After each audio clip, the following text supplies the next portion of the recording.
नमस्कार भक्तों, स्वागत है आपका इटर्नल भक्ति पॉइंट पर।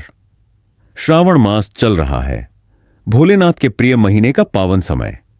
और आज हम जानेंगे सावन में आने वाली एक रहस्यमयी तिथि नाग पंचमी, कैसे अनसुने रहस्य जिनके बारे में आपने शायद ही कभी सुना हो। क्या नाग देवता सच में जिंदा रहते हैं? क्या नाग पंचमी केवल परंपरा है या इसके पीछे छिपा है कोई रहस्य? आइए जानते हैं एक अद्भुत कथा के माध्यम से। बहुत समय पहले की बात है। एक गांव था, विषधारीपुर। नाम सुनकर ही डर लगता है ना।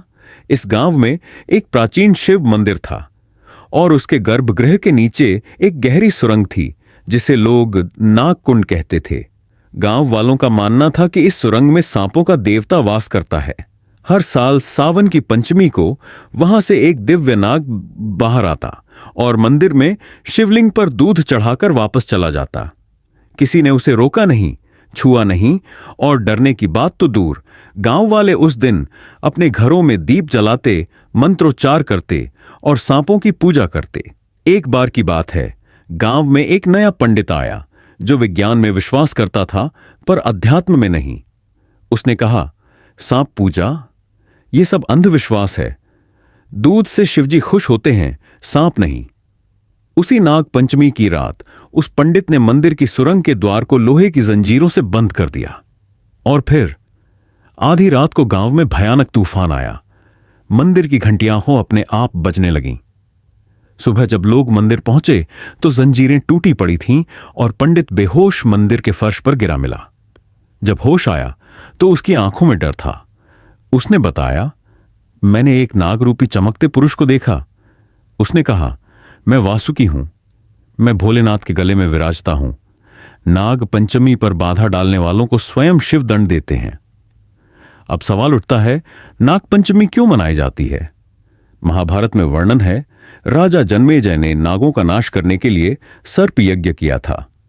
उस यज्ञ में सारे सर्प जलकर मरने लगे। तब अस्तिक मुनि ने आकर यज्ञ रुकवाया।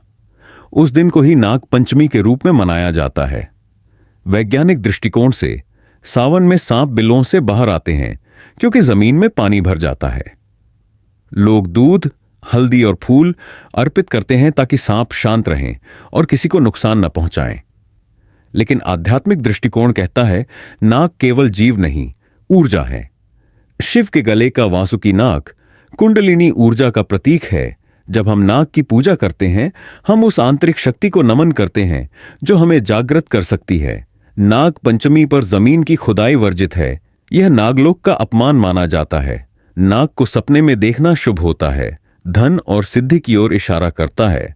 भोलेनाथ के शिवलिंग पर नाग की आकृति बनाना विशेष फलदायी होता है। काल सर्प दोष, जिस व्यक्ति की कुंडली में यह दोष हो, उसे नाग पंचमी पर शिवलिंग पर दूध चढ़ाना चाहिए। नाग पंचमी के दिन भाई बहन भी पूजा करते हैं ताकि सर्प दोष से उनकी रक्षा हो।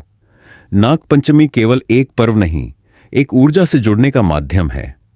यह दिन हमें बताता है कि सृष्टि में हर जीव, हर ऊर्जा पूजनीय है अगर हम उसे समझें।